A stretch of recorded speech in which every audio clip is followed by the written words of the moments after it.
let's talk quickly about capacity. I want you to record this. Record this now. You'll be the smartest person at the water cooler tomorrow. Record this. Put this definition in the chat. This is my definition of capacity. Capacity is the measurement of what a person is holding and can handle. When we talk about capacity, we are talking about a measurement of what a person is holding or can handle. That's capacity. Capacity is the measurement of what a person is holding and can handle. This is the easy way to understand this. We can't even get into resentment until we start talking about capacity. Why does this matter?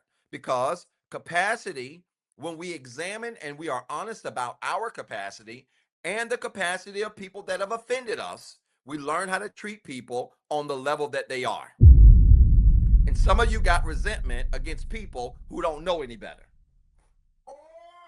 And when you have resentment against people who don't know any better, at a certain point, it ceases from being a them problem and it becomes a you problem. Now, for all of you people that need to be heard, that want to be seen, that feel like you're not being seen, that feel like you're not being heard, this is going to be hard in the beginning. I'm going to hear you later. But let's grow up a little bit. Some of the people that you're holding on to this resentment against don't even have the capacity to realize that they've offended you. And I know many of you don't believe that, but some of you have been offended by people that are so self-clueless that they don't even realize they've offended you.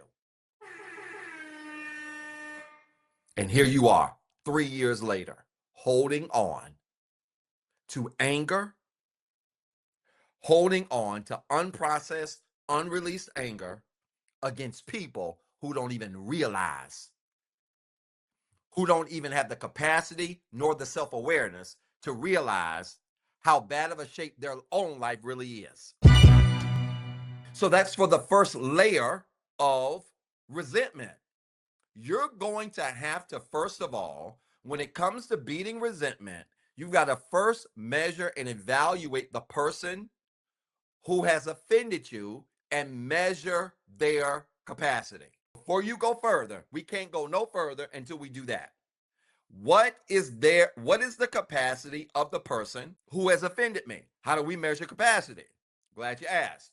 We measure capacity with self-awareness. You all should know this definition. Put it in your journal. Doc, we write it down every week. Good, keep writing it. Self-awareness is honesty about who you are, where you are, and what you're doing. We measure what a person is holding or can handle by evaluating how honest they are about who they are, where they are, and what they're doing. So if a person can't be honest with themselves about who they are, where they are, and what they are doing, how crazy do you look to be holding resentment against them? Oh my God. And I hate to put this as blunt as I do, but it's called the self-awareness tour for a reason. I'm a truth teller. When you hold resentment against a person who's not even honest about who they are, where they are, and what they're doing, they're no longer the crazy one. Guess who the crazy one is?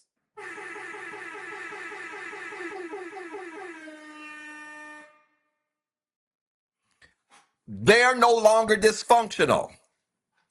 Guess who the dysfunctional person is? That's for all of you that's holding resentment against your daddy who wasn't in your life, but he didn't even have the capacity and self-awareness to realize what he should have been doing as a father. Doc, are you making excuses for him? Absolutely not. I just gave you a whole introduction on the fact that I don't play favorites, and I don't. But I'm also aware of the fact that people will get on a whole elevator and it'd be packed full of people and stand there and talk loud on their cell phone without the awareness that maybe, just maybe, it's rude to be loud on a packed elevator. So here you are, still resentful over a man, a woman, a cousin, an ex, a brother, a sister, a coworker who don't even have the honesty or the self-awareness to realize they're in the wrong. And I tried to use the baby example in that story with that couple to make this make sense. Or with that lady, rather, to make this make sense. that if you, as a grown adult, would not chastise and scold a 1-year-old for throwing a cup in the floor and spilling the milk and laughing when they do it because they don't know any better, then why would you walk around with resentment against people who have no self-awareness and clue as to what it is that they're doing? I even read comments, which is why I one of the things that I made a commitment to do in 2025. Let me just say this real loud. I want to say this quickly. Thank y'all for all of your comments on my videos. Okay, let me get this out of the way. Thank y'all for all of your comments on my videos. I read them as much as I get a chance. This week was one of those weeks where it's just been a blur. I didn't get a chance to read much. Every now and then when I'm posting a video and I'm waiting for it to go up, I'll just go to an old video and just scroll through. Okay. Every now and then I might pin a positive comment. I do see your comments to my videos and I appreciate them and they mean a lot to me. Okay. So let me just say that and preface what I'm getting ready to say with that. Okay. So I appreciate your support and thank you for sharing the videos and liking them. And many of you share them and when you share them to your stories, tag me. If I see it, I'll repost it. I'll tag you. That means a lot to me, okay? And I try to manage that as much as I can with having nearly 600,000 followers on 4 platforms. It's a lot. But let me tell y'all something. I made a commitment in 2025 not to go back and forth with people who don't have no self-awareness. And this becomes a matter of my favorite word. Put it in the comments in all capital letters. Levels. Law. Y'all, listen to me.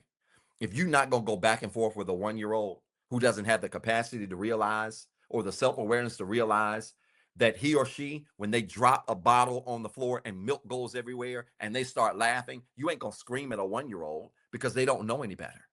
In fact, you're not going to even engage into that. You may tell the 1-year-old, no, don't do that. Stop. Try to explain it.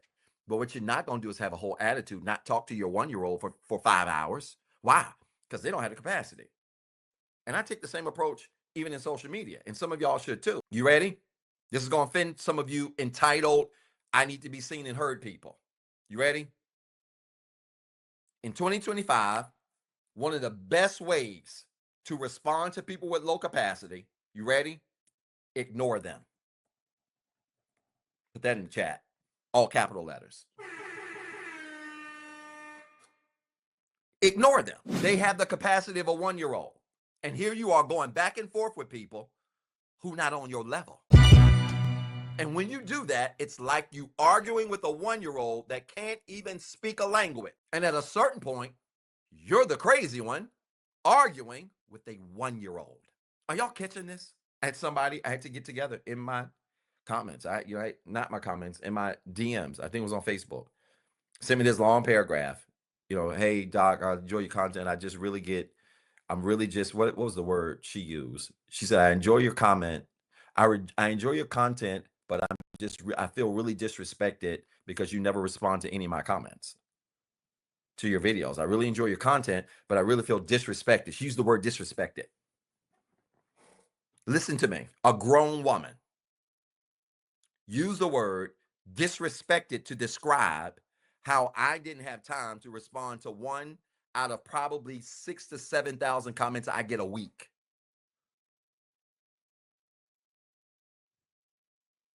I'm not making this up.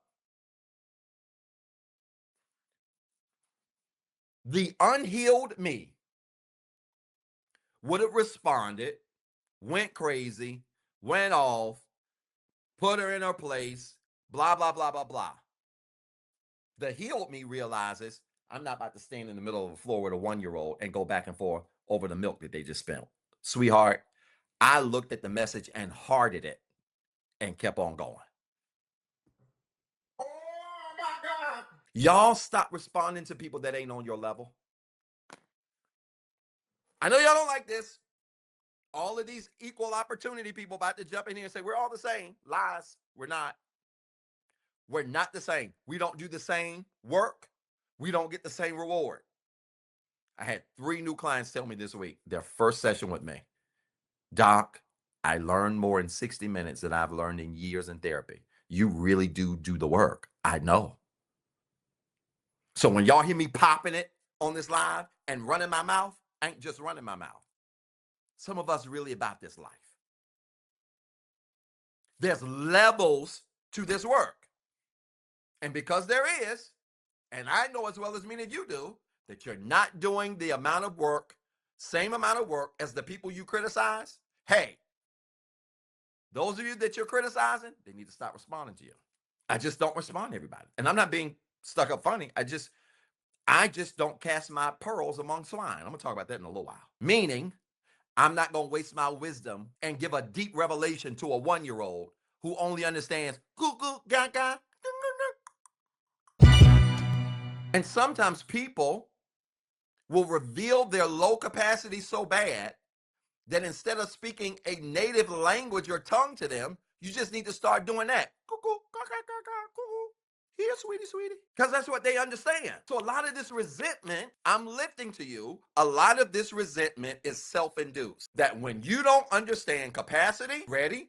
Here's another thing y'all don't understand. I've taught on this already. When you don't understand capacity and you don't understand boundaries, you're going to be all over the place. Why? Not because you got to be, but because you have not mastered the art of handling people where they are and drawing a fine line between you and them. We not all the same. I want you to put that in, especially if you are honestly in 2025 doing the work. I want you to put in the chat in all capital letters. I don't care if the English is off. I got a real PhD. Put it in the chat. We not the same. That's going to solve 60% of your problems because it's going to stop you from responding to people who don't even have the capacity to understand you. And I took this a step further. I've got a story that I'm going to be sharing about a young man that last week was a great conversation. He gave me permission. But this story is powerful because I even had to connect this to his healing journey. He came to me. He said, Doc, I want to go on the dating scene. Nice looking fellow. He's got some things going for him. He's like in his like mid-30s.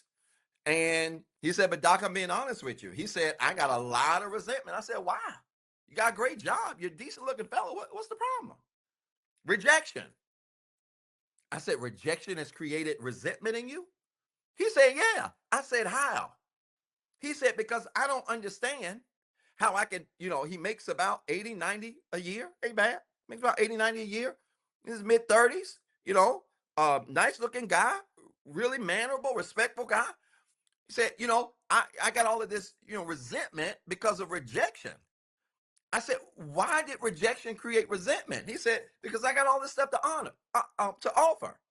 I said, dude, were you rejected by a 30-year-old or a 1-year-old?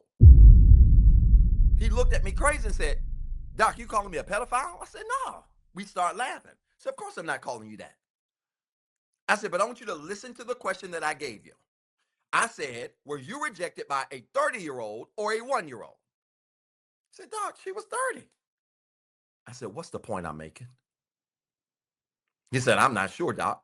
I said, she may have been 30 in age. But sometimes you got to measure rejection by people's capacity. There's some people that reject you, not because you're the problem, but because you too much to handle.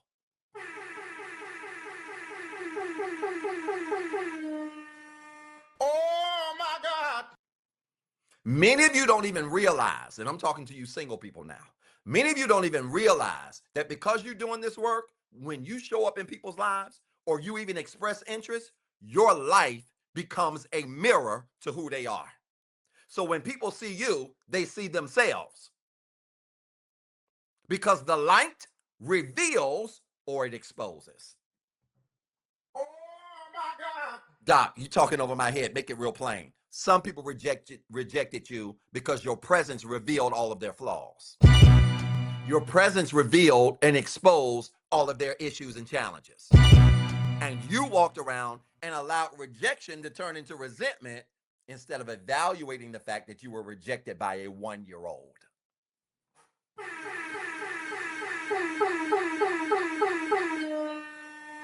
This is a lot, ain't it?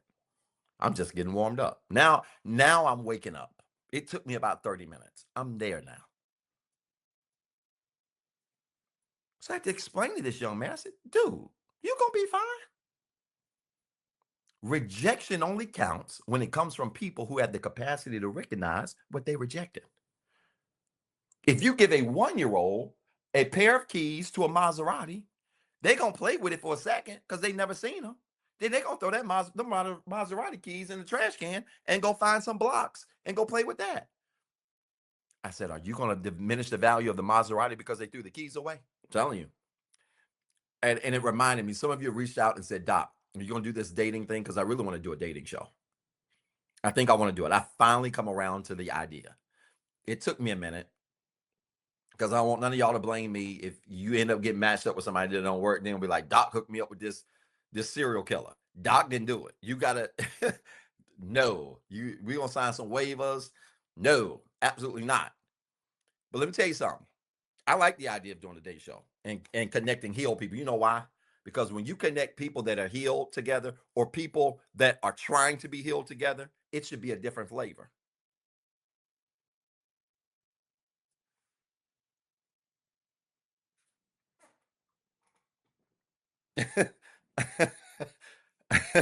I see you, Nikki. Tell us this is what happens when he's tired. Yeah, yeah.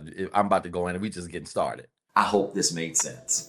If it did, I want you to type church in the comments with 3 R's. And then I want you to remember you've got 2 jobs. 1, be better today than what you were yesterday.